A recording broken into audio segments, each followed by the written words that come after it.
Are you watching your tech portfolio bleed this week while the rest of the market holds up? The Mag 7 and broader software stocks just took a massive hit, but the capital isn't disappearing, it's rotating. This week we got slammed by a twin shock. First, mega cap tech earnings revealed massive AI infrastructure spending up to $205 billion, making investors panic that the payoff is still years away.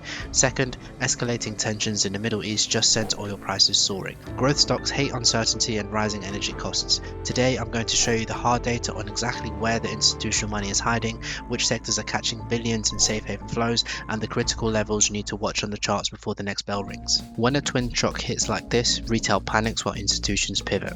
We don't guess, we track the money. By looking directly at the screener data, we can see a massive bid underneath the market catching the exact capital fleeing from software and semiconductors. Let's pull up the numbers and look at the specific ETFs lighting up the screeners and the hard technical levels defining this rotation. Looking at the weekly chart for the mags, we can see we closed at minus 5.62%, closing in the cloud and being resisted at the Kijun. However, this still marks the turbulent zone. The cloud, however, is still bullish, and lagging span is below price, indicating that we are in a ranging market in the long term. Software also closed negative at minus 5.19%, and on the weekly chart everything is bearish, with price below the cloud and lagging span below price. And the daily isn't telling a different story either, with price being below the cloud and the cloud still being bearish. It's a similar story with the mags, with price below the cloud and the cloud switching from bullish to bearish, and the catalyst for the Mag 7 and software is incredibly clear.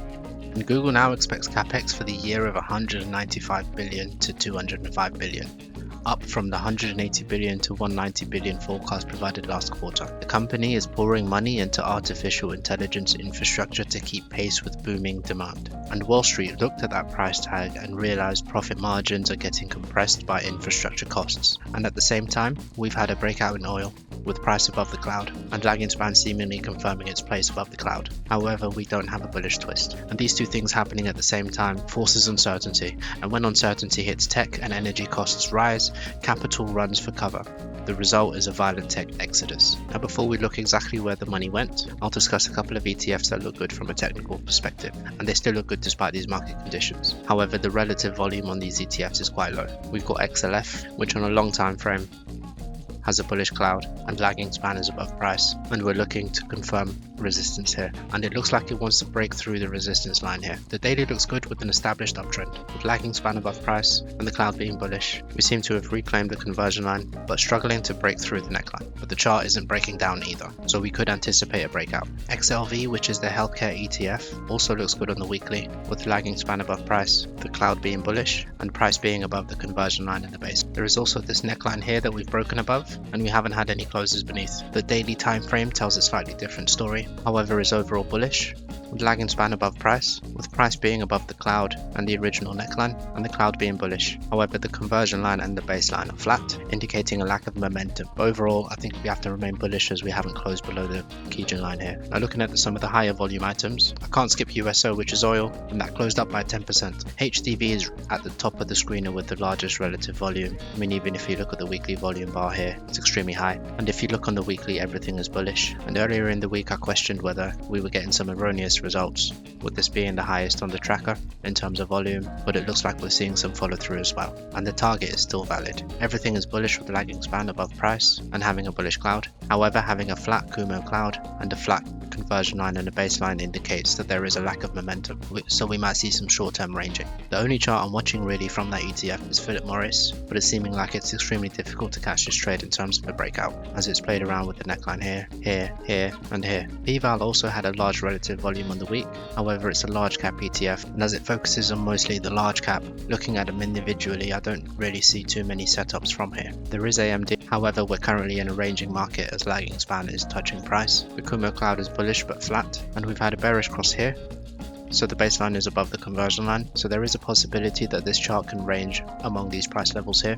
and so I've set alerts here at the neckline. XOM is also one of the constituents of that ETF, and it's starting to show signs of a real trend developing, with the cloud looking like it will twist bullish soon, and lagging span might cross the cloud. And looking at the largest constituents of PVAL, most of the charts don't actually look like this from the top holdings, but then I look at the sector weightings and they've got 18.71% in financial services and 11.65% in healthcare, which we've already already picked up through our screener. The ProShares Bitcoin ETF didn't really make any significant moves in terms of price, but it's the third week running that I'm seeing some heavy relative volume here, indicating to me that institutions are using this as an inflation hedge, as discussed in previous videos. However, to analyze price, I would look at the actual Bitcoin index, where price is currently in the cloud, which is an extremely turbulent zone. We've got a bullish twist on the cloud now, and lagging span is above price. We've also got a bullish pattern here forming underneath this neckline here, so I certainly think that there is a trade once we close above the cloud and the neckline. And I've set my alerts, but I'll probably look at something like this. If we take a look at some of the major indices, we can see the S&P 500 has closed below the conversion line, which tells us that the next target could be here at the baseline. However, that's not set in stone, but the possibility is there.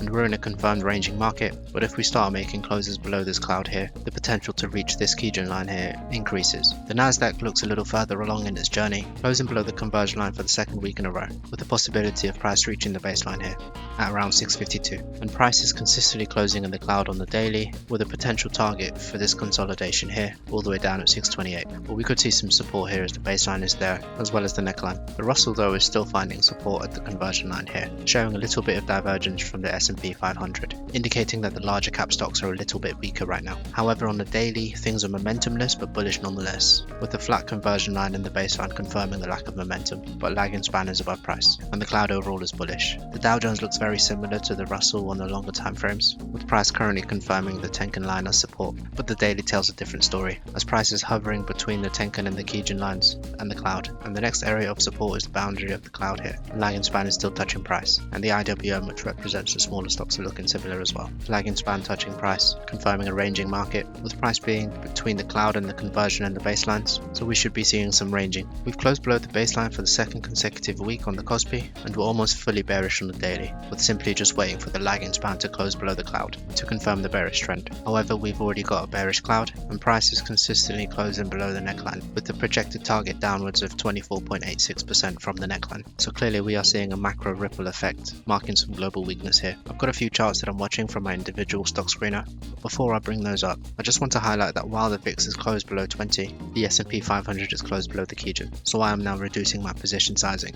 ss&c has closed above the neckline here and gapped up recently. Lagging span is above price in the cloud, and the cloud is bullish. However, on the long term we're still bearish, but I think a position here is valid as long as the stop loss is greater than the ATR. There's Ring Central, which has been consolidating since about February 23, but looks like it might break above the neckline here. However, I would certainly take caution as it had a plus 25% day, which is significantly above the ATR. And this isn't a position I'm in yet, but it is something I'm watching, and this could be the start of a major trend, with the cloud being bullish, lagging span being above price. Cinemark Holdings seems to have broken above a diagonal and came back and confirmed it as support, and is looking bullish on the weekly cloud, with lagging span being above price. On lower time frames, however, I'm still watching it cautiously and waiting for a close above this neckline here. TRP, which is TC Energy Corporation, has had a major leg up, but it's looking to me like it might consolidate bullishly, especially if the current energy theme carries on. I'll be waiting for a neckline breakout here, but you can already see that the cloud is bullish and lagging span is above price, and price is above the cloud and the conversion line and the baseline. And finally there's IMVT, which is bullish on the weekly and the daily, but I'd be waiting for a break of the neckline here. If you found any value in today's video, please like, comment, share and subscribe.